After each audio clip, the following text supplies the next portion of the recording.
Hey guys, welcome to the Hypertrophy Hustle Show. So this week I'm speaking to James Hoffman. So James Hoffman works with RP, so Renaissance Periodization, fantastic company.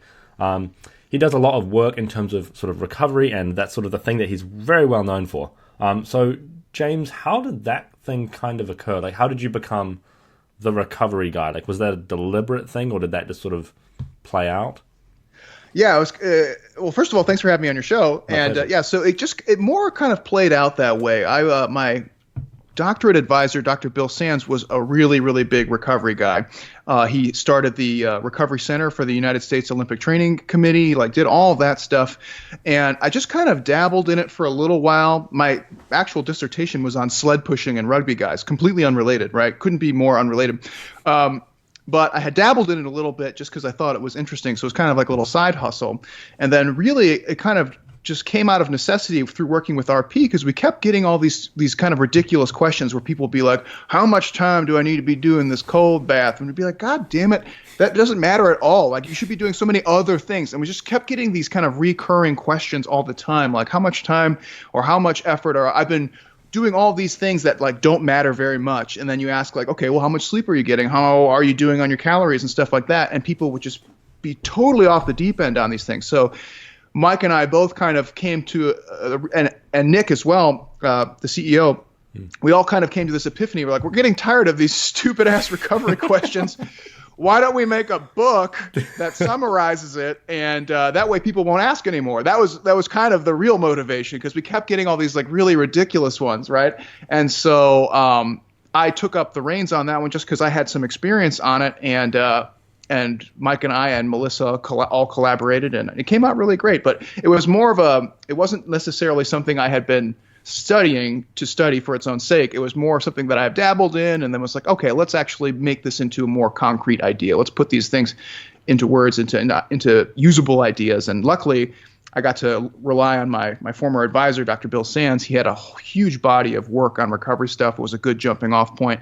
And then we were able to consolidate all that information into what we made into the recovery book. So that's how it came about. Yeah, it's pretty cool because like I remember I was reading it and I was listening to it and I was like, holy shit, like there's so much stuff in here where it's like, wow, you would think like the whole thing about passive recovery, it was passive versus active recovery, and it was just like, wow, it was like, damn, like, okay, so it might be beneficial to do like a little walk on my off day instead of just full rest. It's like, damn. Or like just some things that just seem like utter minutia, and it's like, I don't know, I feel like a lot of the time with a lot of the stuff we like in like the quote evidence-based community, we like to get bogged down the specifics, but it's cool to see kind of bringing it back to like the shit that actually matters.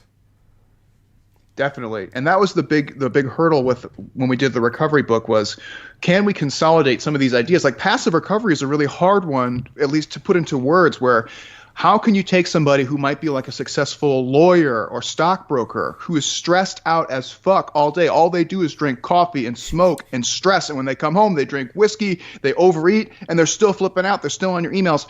How can you convey that your lifestyle is not conducive to athletic performance or even just good body composition or even just good training, right?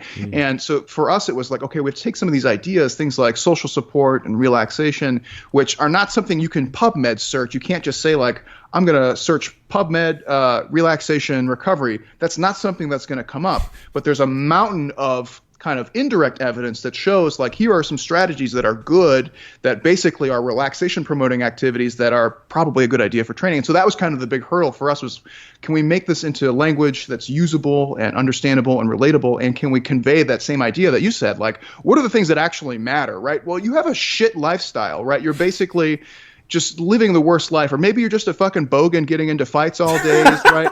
Who knows? There's more important things than like, putting a compression sleeve on, or how much, recovery drink are you drinking, right? And that was kind of our big thing, was like, you have shit lifestyle. Can we fix your shit lifestyle and then work on some of those fancier things? Yeah, I don't know. I feel like it was just like, wow, like, holy shit. Maybe sleep more, like, don't smoke as many cigarettes. Like, Right? it's like, these things should be, do you feel like it's kind of like, wow, this is like the basics, It's like, as an athlete, it's like, if you don't have this shit in check, it's like, what are you doing? Yeah, in exercise and sports science, we have kind of a joke where we say we do really basic things for complicated reasons. And what we find more often than not was the simple answer that your high school PE teacher or maybe your, sport coach told you growing up, like you need to eat and like sleep and, train hard, like all of those things actually matter. And when you kind of come full circle, it's like, what are the things that are going to make you the best athlete? Well, you got to train within your volume landmarks, meaning you got to do some amount of training that's productive, but not too much where you're breaking down all the time. You got to make sure your calories, macros are on point, and you have to make sure you're sleeping and taking care of yourself. I mean, that's really what it boils down to. And then we can kind of play around with some of those variables and explore why they're important. But at the end of the day, it's like, yeah, that's all that really matters. You know what I mean? So it's a funny thing where we have really complicated reasons for why we do these things, but ultimately they're very simple, basic ideas like relax, sleep, rest more, Yeah, it's kind of crazy. It was like, I don't know. I feel like bodybuilders and like hypertrophy athletes getting more like in touch with it. But then do you feel as though athletes outside of like just bodybuilding are becoming more aware of it, or do you feel like they disrespect it, or are they better in general? Well, the problem we see with like athletes outside of physique sports is they're usually being run by a coach or multiple coaches, right? They usually have a sport coach for whatever they're doing, maybe a strength conditioning staff, maybe some other stuff, maybe some specific positional coaches. And what you end up finding is either one of those coaches just goes off the deep end and has them do a bunch of crazy shit, or sometimes they're just not like very congruent with each other, where you have people doing different things, not keeping track of the volumes, not keeping track of the intensities, and you get this big mishmash. And so one of the problems is not that people aren't necessarily educated. Like I think if you asked an average collegiate coach, like, do you think that tracking the training loads is a good idea? They would say, yeah, of course, right? But do they actually do it? No, they don't, right? And then they just say like, okay, well, homeboy screwed up today, so we're going to run stairs in the stadium, or we're going to do suicides until they throw up, right? And the reality is you're probably doing them a huge disservice. So it's not necessarily athletes who are at fault, but I think a lot of the times it's the people who are supervising them and giving them prescriptions that are really falling short. I remember I was working as a Division I strength coach when I was doing my PhD, and the golf coach would have the golfers run sprints around the track until they threw up. Literally threw up, not just like exaggerating. Like they would actually vomit. And it's one of those things where it's like, yeah, like is sprinting the worst thing in the world for golf? No, it's in small doses, it's probably not a huge deal. But getting them to the point where they're so exhausted that they're vomiting, what other things does that come at the cost of, right? Because now you have just took this athlete beyond what they were capable of doing within that session. That means that they are not going to be able to do something else either that day, that week, maybe even for the rest of that mesocycle, right? And so that was kind of, for Mike and I, one of the big things when dealing with sporting athletes, non-physique bodybuilding style athletes, right? Illustrating that everything counts, right? You can't just be making it rain different exercise prescriptions all over the place and think that they're going to be okay, right? Everything counts. We have to figure out a way of quantifying these things and saying like, hey, look, there's some limit where they're going to start breaking down, or at the very least, their performance is going to start going down and the recovery is going to start going down, and it's just going to be a shit show. So why not think about it a little bit deeper? And that's when we came up with like the volume landmarks stuff. And it was funny, the volume landmarks came up while we were starting the recovery book. So we were starting the recovery book. We're like, okay, we have all these ideas. And then we were like, oh, how do we get these like volume ideas across? And then we ended up writing so much on the volume stuff that became its own book. And then we went on to the recovery stuff later. So it's a lot. I think bodybuilding, I think physique athletes, because it's such an introspective sport where there's only so much you can do. And like when you show up to the gym and you feel like shit, there's you're going to either have to take it easy, maybe take an off day, or you're just not going to be able to do as much. Whereas if you're an athlete and you have a scholarship, maybe you have really big aspirations, like you want to play professional rugby or you want to go on to the Olympics or whatever, you are probably willing to tough it out because you might be getting punished financially. You might lose out on an opportunity to make the Olympic trials or something like that. So I think, bodybuilders are just more in tune with what they need, just because they're maybe more narcissistic, dare I say, but definitely more introspective and definitely more in tune with where their body's at. Yeah, I think it's interesting because it's kind of like with bodybuilding, especially natural bodybuilding, it's like, okay, there's pretty much nothing at stake. Like, it's like, okay, cool, you win a trophy. That's about it. Like, then no one's going to make a living off this shit. It's like, yeah, real bodybuilding, like steroid bodybuilding, it's like, yeah, you can definitely do some damage, but it's like, I don't know, you compare it to like Olympic sports and it just feels like the stakes are overall much lower. Right. And like the thing is with the natural guys, you're probably not going to be pulling big sponsorships. You're not going to get that big BSN or Muscle Tech deal, right? Just because you're not a freak. So yeah, exactly. And the thing is too, like with bodybuilding, you know when you feel like shit, right? There's no surprise. You're not gonna go into the gym and have like a surprise day, right? That's the thing with that. Like the injuries are so low when you look at contact hours and stuff within a reasonable technique and load constraints. Like I don't know. I feel like it's hard to fuck up bodybuilding. You have to be like ungodly stupid and tough at the same time. You know what I mean? Do you feel like people fuck it up in the weight room though? It's like they'll just do so much shit that's just an absolute waste of their time. Absolutely. So there's definitely things that you can fuck up, like bad exercise technique, poor exercise choices, poor loading schemes. But that's like really technical stuff, right? The meat and potatoes of bodybuilding is like, can you come in, do exercises where you really feel it in the muscles you're trying to train, and do you walk out of there basically saying that was about as much as I could do and I don't feel like I'm hurt, right? That's it. That's a pretty reasonable, most people can manage that kind of stuff. Are there finer points about like, can you pick exercises that have really high SFR ratios, or are you using the correct loading schemes, or are you using good variation across mesocycles? Sure. And those are all great talking points. But at the end of the day, like, does it really matter a ton? Like if you go in and do dumbbell bench press versus barbell bench press, probably not. As long as you put in a reasonable amount of work and you feel like you got something out of it, you probably did. You know? It's pretty, I don't know. I kind of think a lot of the time it's like bodybuilding is a sport where, if you even consider it a sport, it's like where you can basically just like live a pretty normal life. And I don't know, it's like you kind of just base, like when you're in prep, obviously it's different, but it's like I can basically be a bodybuilder by like cruising pretty easily. Like I think people act like it's this really difficult thing, but it's like, okay, I train 8 hours a week max, probably, like if that, probably below that, like ideally, on like a 4-day split. And it's like, I don't know, like with normal sport athletes, would it kind of be the thing where they kind of do need to disrupt their life? They do need to get to the point where they're like, wow, I'm needing to base everything I'm doing around this. But then I guess when it comes to recovery, it's a whole different ball game, because it's like, how hard do you recover, bro? And then it's like,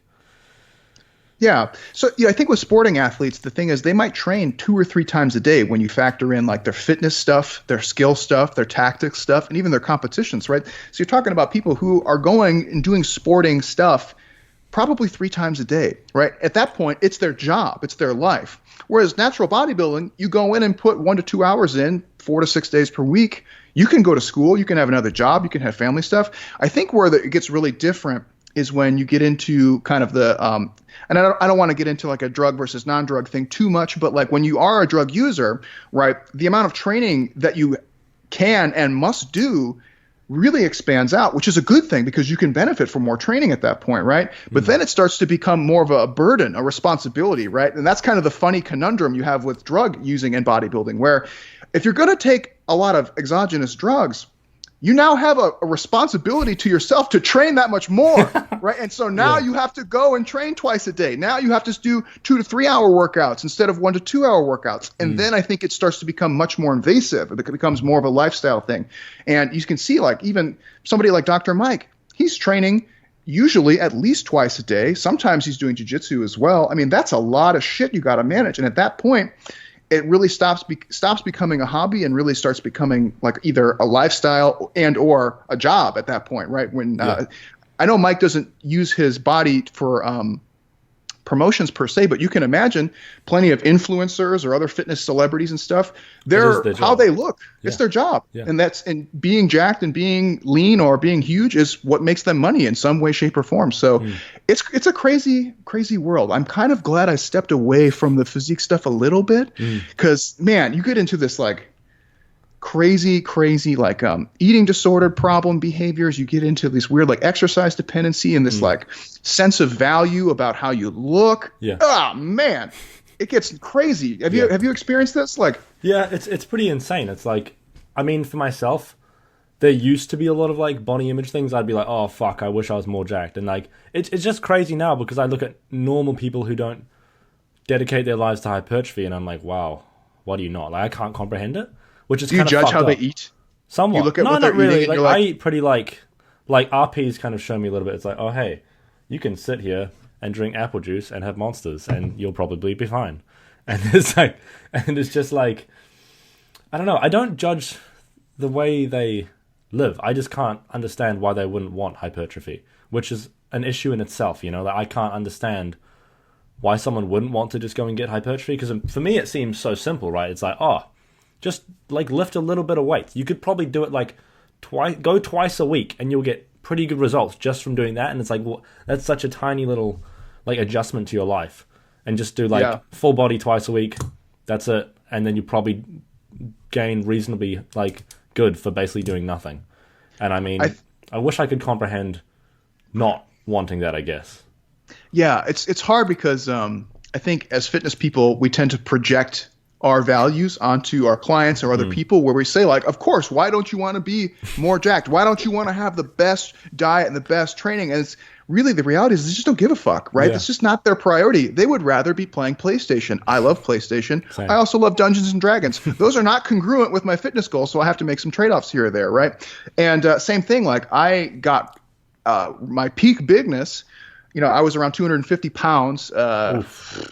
I forgot what that is in kilos. Probably like, what, like 117? 100, yeah, 100 plus, yeah. Something like that. And I was so uncomfortable doing the training, doing the diet, being bloated all the time. My image was in the toilet because I'd have to get real fucking bloated and fat and awful looking.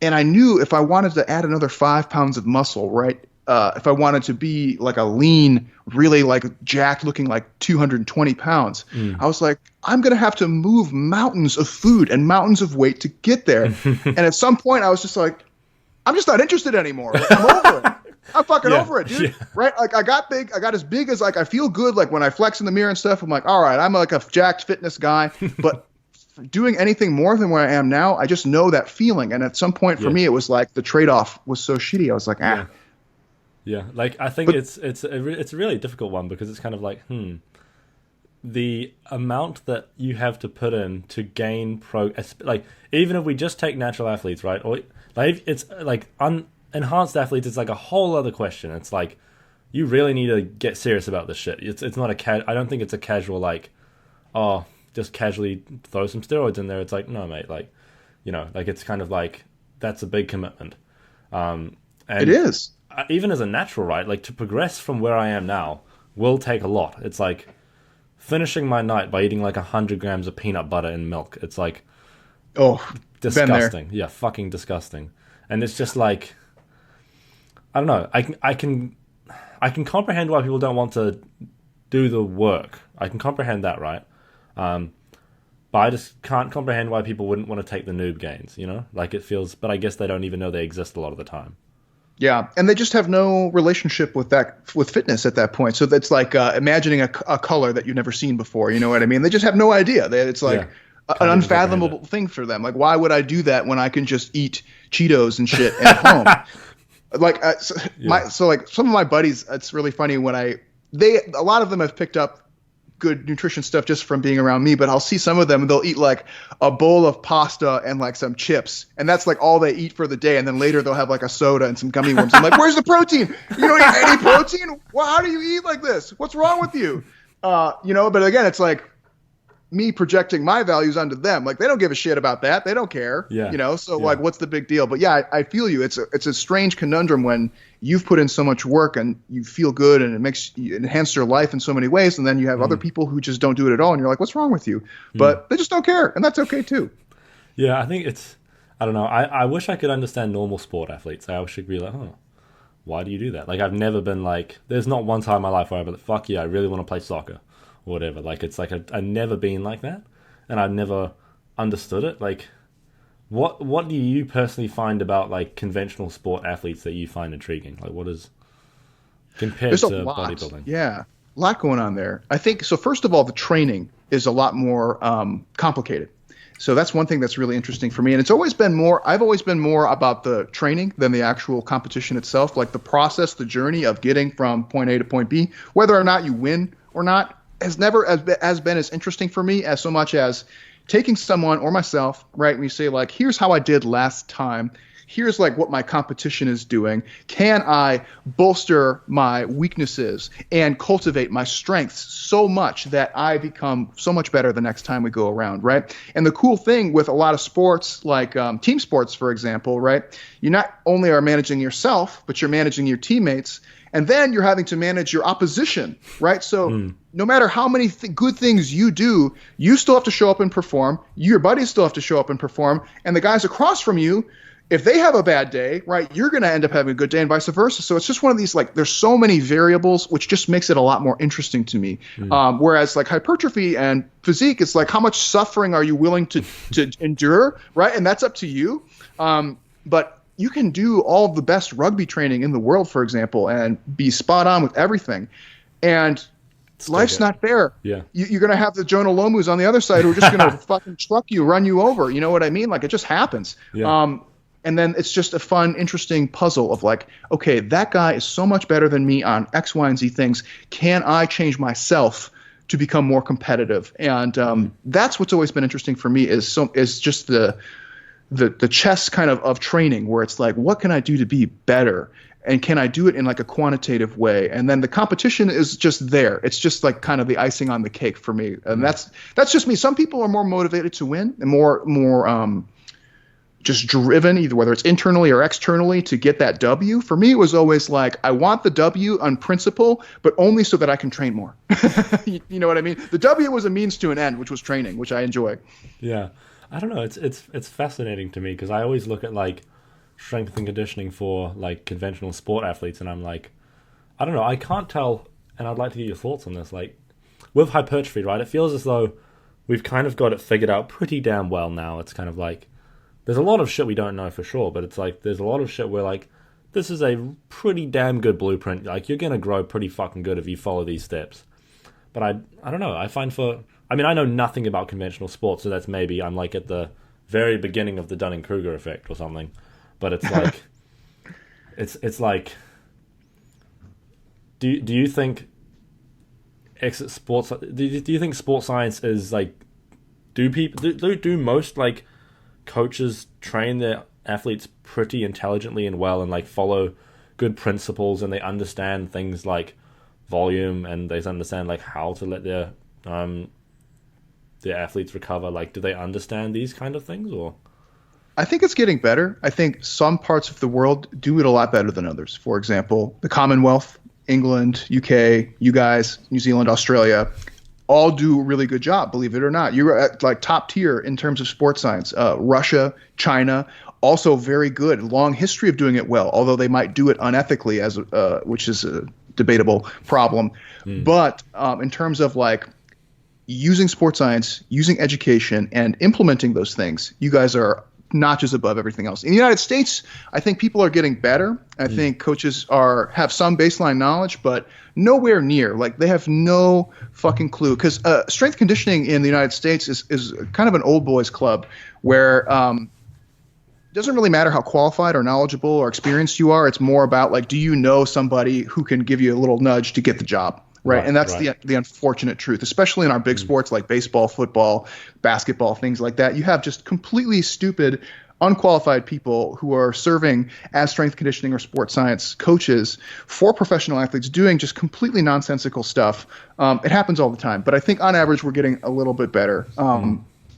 Other places do a terrible job. So, you know, it's a mixed bag, but I think on the net we've definitely gotten better.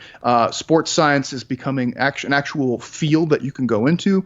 Teams are actually hiring sports scientists to manage their teams, and it's kind of I'm rambling here, but there's kind of a funny ethical conundrum in sports science right now because it's not a pure science in the sense that like sports scientists generally don't go into the field to publish papers and expand the knowledge of the community, right? Which is kind of the traditional altruistic scientist thing to do, right? Sports scientists typically are more free market style scientists where they will do research. If you pay me to do that research, I will make your team better, and I'm not going to share it with anybody else, which is kind of a cool thing. And so you kind of have like the pure science people who are like kind of like, no, that's just greedy. You shouldn't do that. And then you have kind of the more modern sports scientists who are like, well, I'm still doing sports science. I'm still collecting data. I'm still implementing good practices, good theory. I'm still doing all these testing and monitoring with my athletes. I'm just getting paid to do it for a professional team. And I'm going to keep all that stuff to ensure that my longevity in my career is secured, right? And I think that's a very fair statement. Yeah. So do you feel like it's kind of like, wow, that's fascinating. Because do you feel like there's a lot of research being done, but they don't put it out there because it's like, hey, it's kind of like, this is my research for this team. Absolutely. I'm not sharing it with everyone else. 100%. That happens constantly. Wow. And the thing is, so that will never go to like a peer-reviewed published journal because it's not being conducted through like a university necessarily, right? But they are still running experiments. They're still collecting data. They're still analyzing it and implementing those changes based on the data they collect. And if that's not research, I don't know what is. You know what I mean? So it's kind of a funny thing. And so it really does start to incentivize people to hire really good, qualified sport and exercise science people because they can make a big difference. Yeah. So do you feel like it's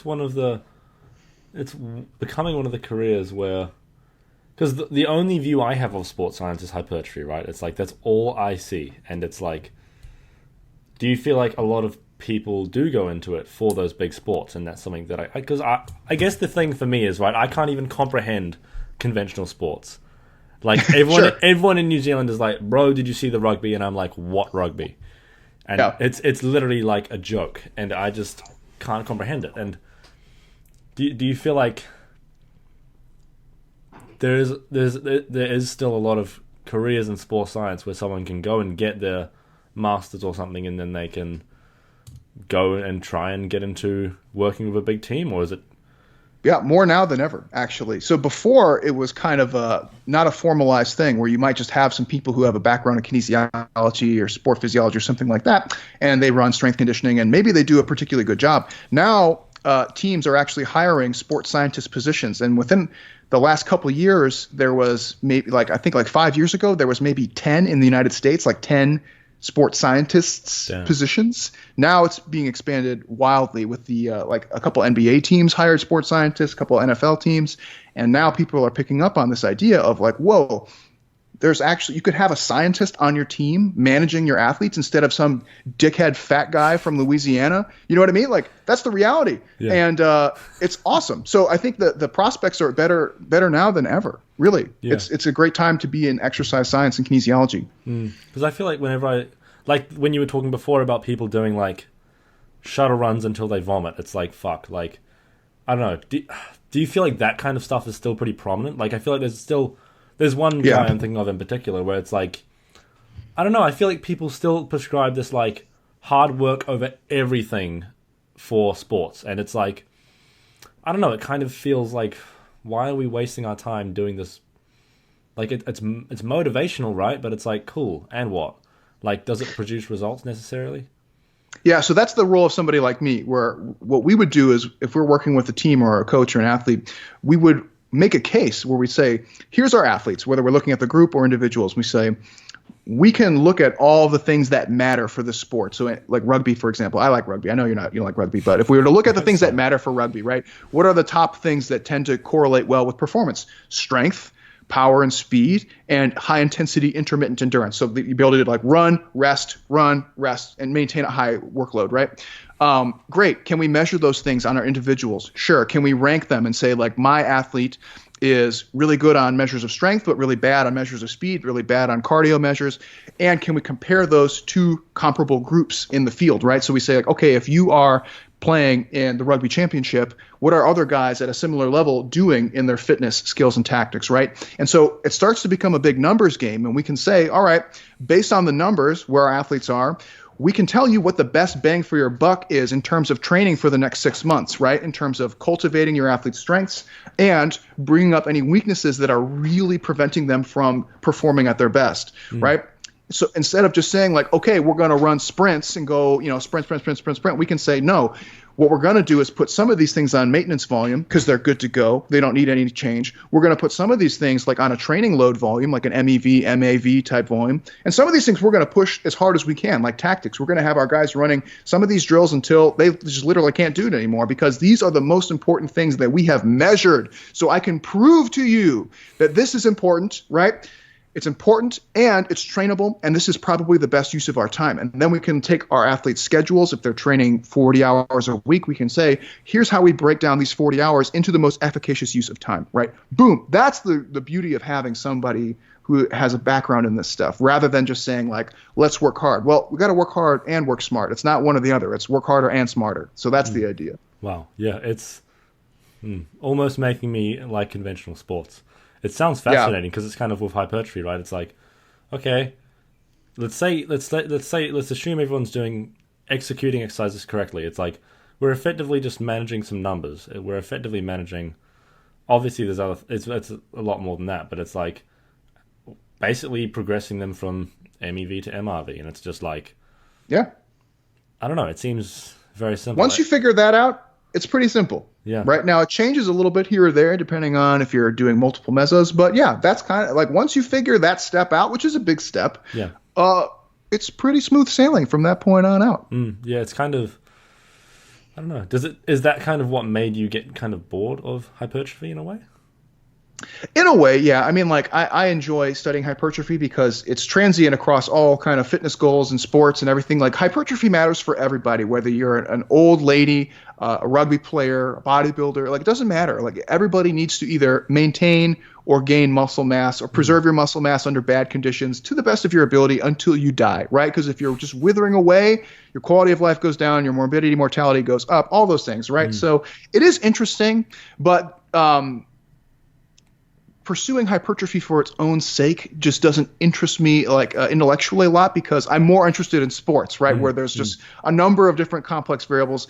There's hypertrophy. It's like you said, like train from MEV to MRV. Figuring those out is a bit of a puzzle, and it is challenging, and it changes when your diet changes, when you go across different mesos, when you add new exercises. All those things are interesting, but they ultimately kind of converge into pretty finite ideas, right? Whereas with sports, what I find is everything's kind of diverging, and you're like, no, I'm trying to pull it back, like, no, get back here. And it's like, nope, something crazy's happening, figure it out. And that's just more exciting and more fun, kind of a puzzle to put together. Yeah, for me. It's definitely like, it sounds more complicated. And before this talk, I was almost thinking like, the way I thought of conventional sports is I kind of like, oh, well, these athletes just train hard. They probably do some intelligent stuff, but I generally feel as though they don't get like some of the best athletes in the world. There's just one coach that's going through my mind, and it's just I don't know. His coaching methods just seem to be, maybe it's just the way he's trying to portray himself so people get that like hard work grind mentality, and maybe there's a lot of thought that he's not talking about because it's not like people following him on Instagram don't want to see that shit, but it's like, I don't know. It's puzzling because it's like you have conventional sports, and then it seems as though that there's still a big focus on like fucking grind, bro. And then it's like, I don't know. It kind of feels as though that, like, do you think there's still a place for that? Like, do you think with the conventional athletes, are they often going to be in a place where they don't give enough of a fuck to not work as hard as they can? Yeah. Definitely. That was a huge epiphany for me when I started working in Division I sports, when I was doing strength conditioning, where I was like, okay, great. I'm here. Let's fucking do it. And you realize that even though these are scholarship Division I athletes who are very likely to go on to professional sports, they're human. They're human beings. And just like all of us have different levels of motivation or different work ethics or different pain tolerance, so too do athletes, right?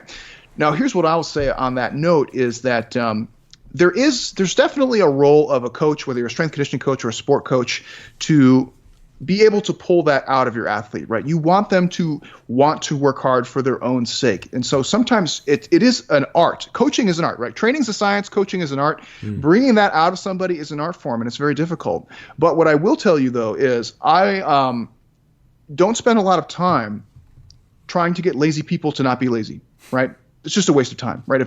And that's the thing with sports, and just like anything else, like you have people who are brilliant at some things, whether it's math or music or sports, in this example, sports, but their work ethic is shitty, right? So I will spend most of my time working with the athletes who want to get more stuff done. It's not to say that they're going to be more successful, right? Oh man, there was a great quote. I'm going to be thinking on it until I remember. John Jones had a great quote the other day on a podcast I was listening to. I'll have to sit on it, but it was something to the tune of like, hard work beats talent when talent isn't working hard. Something along those lines, right? Now, that's not always true. Sometimes you have guys who are just so brilliantly talented that doesn't matter how lazy they're going to be. They're just going to be world champions. Yeah.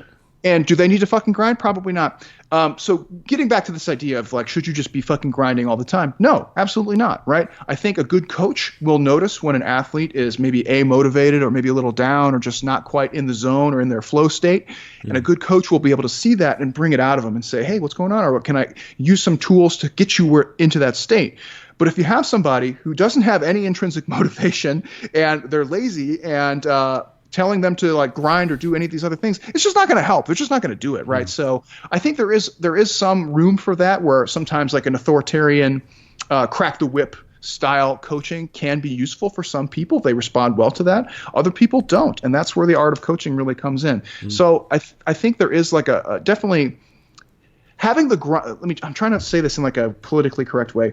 I think having the grind mentality for the group is good because it creates like a social network for them to like reinforce and kind of peer pressure each other in a way where everybody's supposed to be working hard. That's the expectation. Yeah. But grinding yourself for the sake of grinding is not a good strategy either, right? So creating cultivating a culture of working hard and good work ethic within your team or your athletes, I think is a very, very good idea, but not a culture of sprint until you throw up on the side of the track. Yeah. Does that, you know what I mean? Yeah, that makes sense, yeah.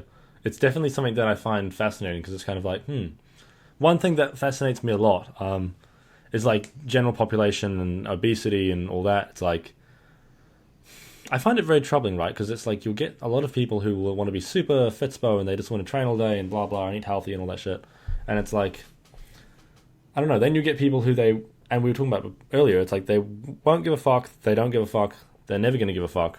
And it's like now we're in an environment where that makes you obese. It's like that makes you unhealthy. That makes you whatever. You're in an environment where it's basically facilitating a net calorie surplus over time. Gonna gain weight. Gonna get obese. It's like, does that generally line up with your thoughts or similar? Well, unfortunately, I have very Darwinistic thoughts on some of those things. So I am inclined to let people. So my beliefs, I'm generally very libertarian. So I will try not to impose my views on other people unless they come to me and ask for help, right? And I try to let other people live their life and do what they want to do for the most part, as long as it's not hurting other people. And so if you give somebody education and opportunities and say, like, you can really improve your lifestyle by doing a few of those things, and they say, no thanks, I'm content being like a fat fuck, that's fine with me. That's fine. Yeah. You know what? Kudos. No judgment. That's totally cool. But you will also not see me reaching out to those people any further and saying, like, you need to change your life. They don't want to change their life. The people that want to change their life, I'm here and I will be there to help you. You know what I mean? You are worth the time and the effort. So my libertarian Darwinistic tendencies kind of says, like, if people are going to do that, that's on them. Like, and you should give them the opportunity to change, right? You should present them, say, like, maybe you don't have some education. Maybe you have never thought about cooking food before. You always just go and buy food, right? You've never thought about, like, what is a really simple form of exercise that I could do? Like, could I just take a walk around the neighborhood? There are some people who legitimately have that problem, but unfortunately they represent a very small portion of the population. And when you have people, especially in the United States, who are, big and obese, morbidly obese, you have to understand, people think that this is like an accident, right? Do you know what it's like to eat 10,000 calories every single fucking day? That is a choice, right? Yes. A good example is if you've never seen it, it's called My 600-Pound Life, where they look at these people who are morbidly obese. They eat like 5 pizzas. They're beer bonging like ice cream. It's, and I'm not making this shit up. And so some people will say, like, oh, I can't, it's this like lack of education. No, right? I couldn't eat that much if I wanted to. These people are maintaining RMRs through the roof just from how much of they're eating. It's like, so I think there is some room for education and like providing opportunities for exercise and nutrition. But at the same time, like, if you are unwilling to help yourself, like, what do you expect? You're going to live a shitty, unhealthy life. You know what I mean? And I don't know. I completely agree. Yeah. It's like, I was talking with Danny Lennon a while ago about this kind of stuff, and he was sort of saying, I don't think education can kind of solve this problem. Like, we're kind of, I don't know, in like whatever 1,000 years ago, we wouldn't have had this problem because effectively we didn't have the environment that would make people in that sort of mindset not like they wouldn't get obese because it's like, okay, all we have is almonds and carrots or whatever. It's like we don't have fucking Cheetos and blah blah. It's like, and I agree with Danny. I like I said, I think there's a small portion of the population where education's the issue, but I think if you pull an average American, for example, and you say, like, do you think more often than not you should be eating fast food or, you know, like some home cooked meals with fruits, vegetables, maybe some grains, maybe some lean proteins, right? How many of them are going to get that wrong? I have a hard time believing that a significant percentage of the population is going to get that wrong. Like, right? Not even nearly 1%. Even if they don't do it, even if that's not how they live their life, they know, right, that is probably the better way to do it. Same thing with exercise. Like, if you gave them a simple question like, should you exercise a little bit every day or not? You know what I mean? It's like, who's going to get that wrong? Who is honestly going to get that wrong? So I think, you know, I like it's very PC and appropriate to acknowledge those people who maybe don't have that education. But again, I think that's a small percentage of the population. And then you get more into like that bogan derelict lifestyle where you're just like, no, I just want to drink beer and fucking slam nacho cheese out of the thing at the servo. You know what I mean? Like, that's just what they want. Yeah. I find it so, I don't know, almost painful because it's like, damn, we're in this situation, right, where we understand so much, but so like the like 20%, like say if the 80-20 rule works in fitness, with like 20% of the 80% will fix everything basically. And it's just like, if we could get people to adhere to that, that'd be great. But it's just like, fuck, like, I don't know. I feel like we're facing a tidal wave that is just, we can't do a fucking thing about. Like, I don't know if you know Steven Pinker. Yeah, I think definitely. Mike's a big fan of him.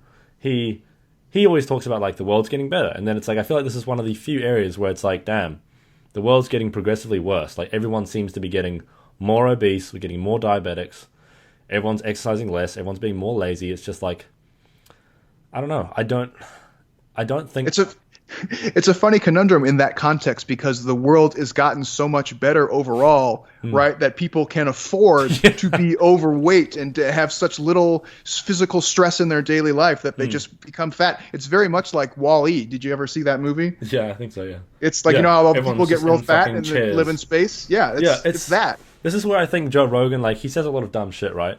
But it's like he this is one of the things I think he gets pretty correct. It's like, damn, it would be great if people just weren't so lazy. It's like, but I even think like not even like even saying that I don't think helps, right?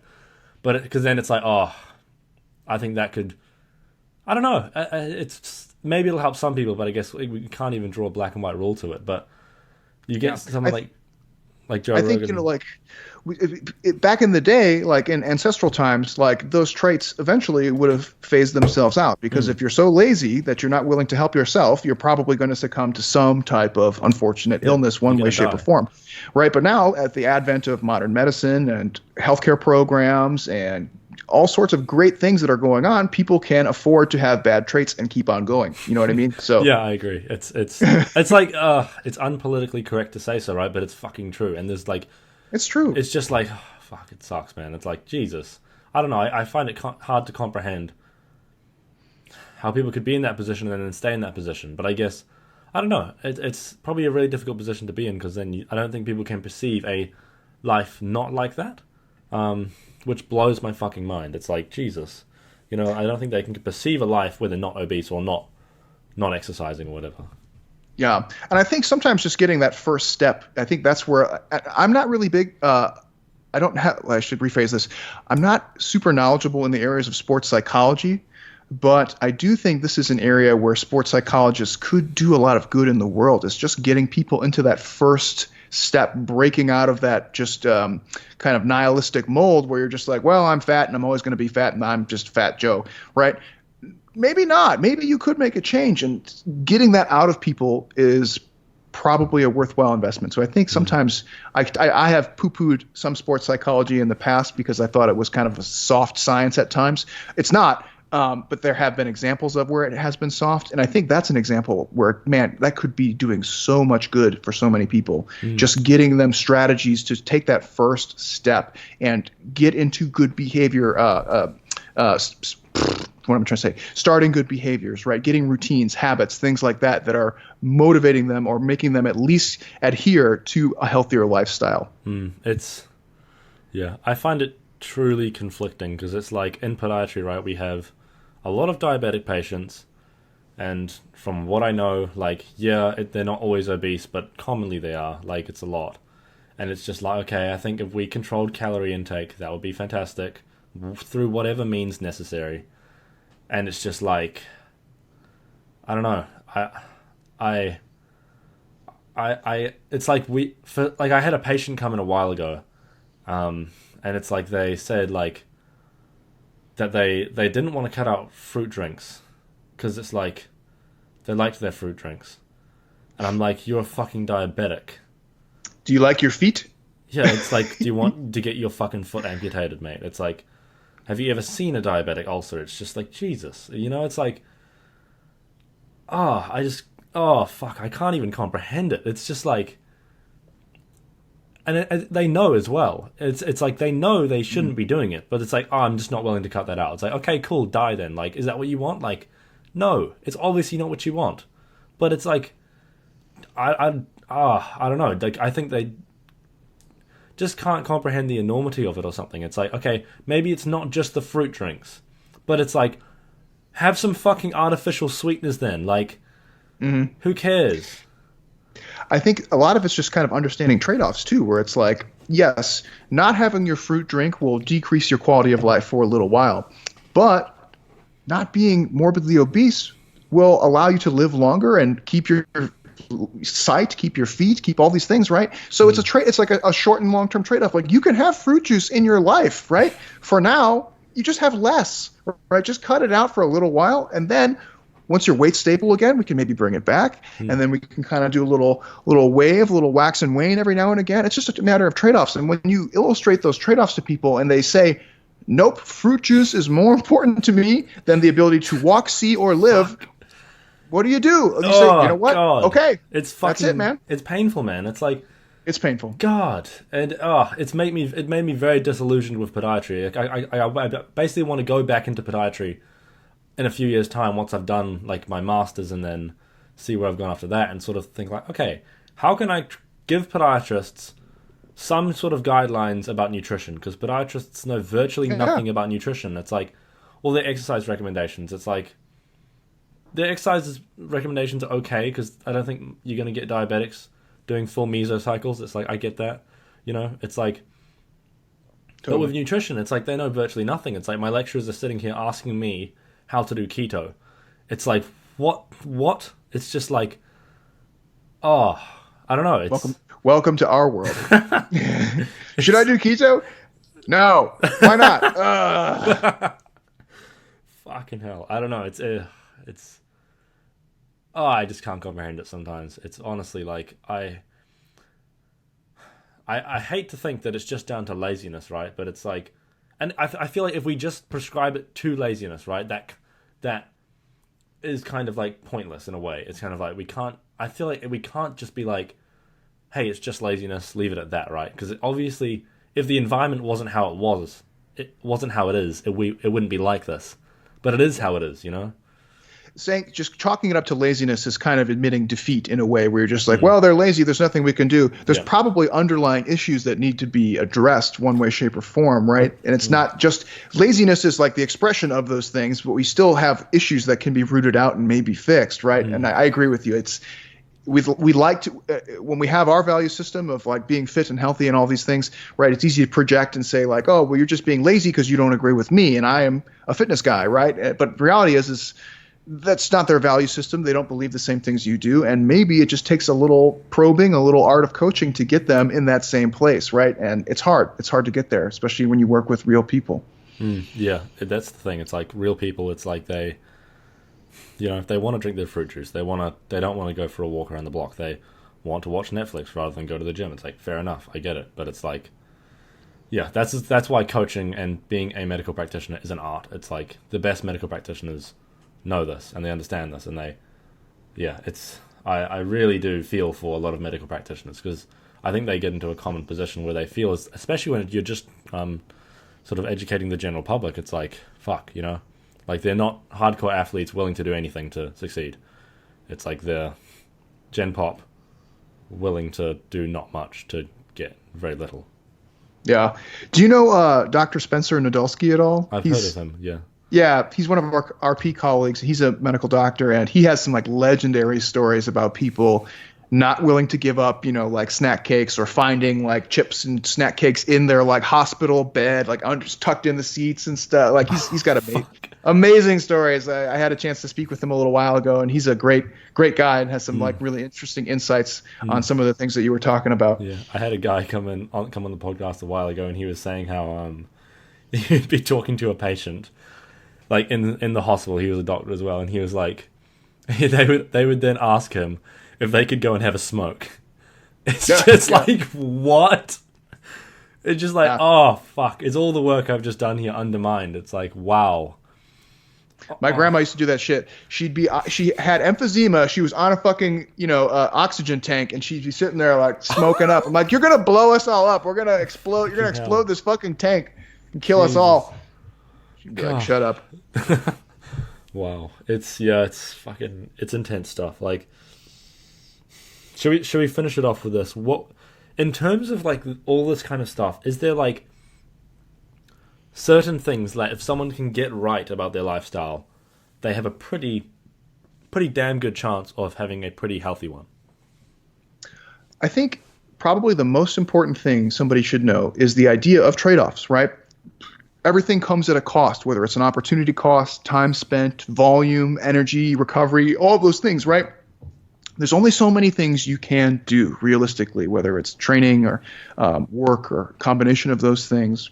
So understanding, right, that if you want to have the most kick-ass Instagram butt selfies in the world, right, you are going to have a really rigid training and diet regimen. You can go down the hierarchy there and say like, well, maybe I don't want to have my butt bleached and do butt selfies on Instagram, but I just want to be like a fit person, right? And you say, oh, well, that's great. Your training can be less crazy and your diet can be a little bit less crazy. And now your lifestyle has more opportunities for fun things like going out and hanging out with friends, playing video games, maybe having a beer or a pizza every now and again. Same idea. You go down the line, you say like, okay, well, I don't actually want to post my body on Instagram and try and make money off of it, but I just want to be like a fit, healthy person. Awesome, right? There's trade-offs, like how much training, how much diet, how much you're willing to suffer, grind, and endure is all a matter of how much you want to get out of it relative to your constraints of your life, right? And so I think where a lot of people have trouble, especially like the clients that we deal with RP, is they want to lose like the most amount of weight, or they want to be as jacked as possible. But to do that, they have to give up so many other things in their lifestyle which make them happy, right? And so they go through all this rigmarole and they go, man, this fucking sucks. I hate this. My life is miserable. All I do is this diet and training shit. And we go, do you not want to do more diet and training shit? Do you want to do more fun stuff? And they go, fuck yeah. We go, cool. Why didn't you just say so? You don't have to do this shit. This is nonsense. This is totally just for vanity and Instagram, bleached anal selfies. Like, you don't have to do all this stuff, right? I'm telling you. So the idea of understanding trade-offs, right? Like there's some goal that you're trying to get. There's some amount of work that you need to get into there, but you have constraints, right? You have family, you have work, you have other hobbies and activities that you want to do. Understand the trade-offs of the goals and the lifestyle that you want to live. There's no right or wrong answer. It's only what you want. So people will say like, James, do you think this is right? I'm like, there's no right or wrong. I'll get emails from clients like, oh, cry emojis. Like, I ate a pizza last night. I'm so sad. I'm like, bro, was the pizza good? Did you have a good time? And they're like, yeah. I'm like, well, high five. Who cares? I'm like, it's going to set you back on your fitness goals a little bit, but it enhanced your lifestyle in another way, right? You got to hang out with your friends. You got to eat something delicious. That's great, right? And that's perfectly okay. If having that pizza and that setback in your fitness goals is more devastating, right, to you, where you look at yourself in the mirror and you go, man, I'm a piece of shit. I have a photo shoot or I have a show coming up that I was trying to prep for and I just bombed, right? Then you say that was a bad trade-off, right? And you say, I'm not going to do that again. And so understanding that, I think, is probably one of the biggest keys to success in fitness. Boom. Yeah, I think it's definitely, it's one of the things that I'm quite lucky that I think I was I was grateful for pretty much any progress. So I was just like, I don't know. I was willing to do a shit ton, and then I realized, wow, like, this is working super, super well. Fuck. Like, geez, this shit works. Like, lifting weights. Wow, it actually gains you muscle. Like, holy fuck. Go figure. Yeah, and then I was just like, wow, that works. And then I was like, oh, fuck, I actually want to do other things in my life. I want to make podcasts. I want to study. I want to... Yes. That's pretty much all I do. So that's pretty much it. It's like...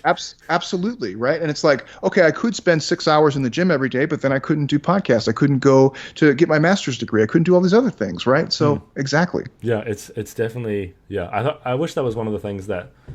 I don't know. If we kind of let everyone grasp that would be fantastic. But it's tough. Yeah, it's... I don't know. All this stuff is tough because... like as we were talking before about the obesity and stuff, it's like, fuck, so little can do so much, but it's like, to get that little to exist is difficult. And it's not as simple as just telling someone, hey, go do this. It's like, yeah, it's much more complex than that, and it always will be. For sure. At some point, it has to come from within, right? Like there's only so much external motivation that will help along the way. And it is good to have that external source, but at some point it's got to come from in here. And you say, I have to want to do this. I have to want to make a change for myself. Yeah. Yeah, it's definitely, this stuff really, like that kind of stuff really hits me deep. I don't know why. Like, I'm not obese. I haven't known anyone who's like struggled with obesity that much. It's like, I don't know. It just, don't know why, but it just really does. But yeah. So James, where can people find you? This was a fascinating discussion. Where can people find you? Do coaching? I don't know if you currently do, or do you do? Yeah. Where can people find you? Thanks for having me on your show. It was a great talk. I'm on all the RP stuff. So one easy place you can find me is on our RP Plus weekly webinar. If you want to ask Mike Israetel and myself questions, you can send them in every week, and we'll answer your questions on our podcast and post it up and make fun of your name if it's really silly. You can also find me we're on Amazon, Audible now. You can find Recovering from Training. I had another book, Integrated Periodization from the Tudor Bompa Institute. All that stuff on our website or on Amazon. Boom. Boom. And then what was your Instagram name? RP Dr. James? RP Dr. James. Boom. I've been criticized on my Instagram account because I'm not active like Mike and Gabby are. I'm more the kind of like post a picture of my fat cat kind of guy. With that chipmunk thing that you found in Australia. Yeah. Oh, yeah, the quokka. Yeah. Oh, my God. Amazing. That was so fun. Yeah. Had to get the quokka selfie. Hey guys, thank you very much for listening to this episode. I hope you give us a review or you really enjoyed the episode. Let me know any feedback. I'm always open to any criticism, anything like that. Reach out to me on Instagram at James_Walsham. Or if you'd like to follow my business account, follow at the Hypertrophy Hub. Thank you guys so much for listening. If you would like to help the show, there's a list of ways to do so in the show notes, but if you're wondering how, the best thing to do is just give us a review on iTunes or just let me know how the show can be improved. Thank you very much.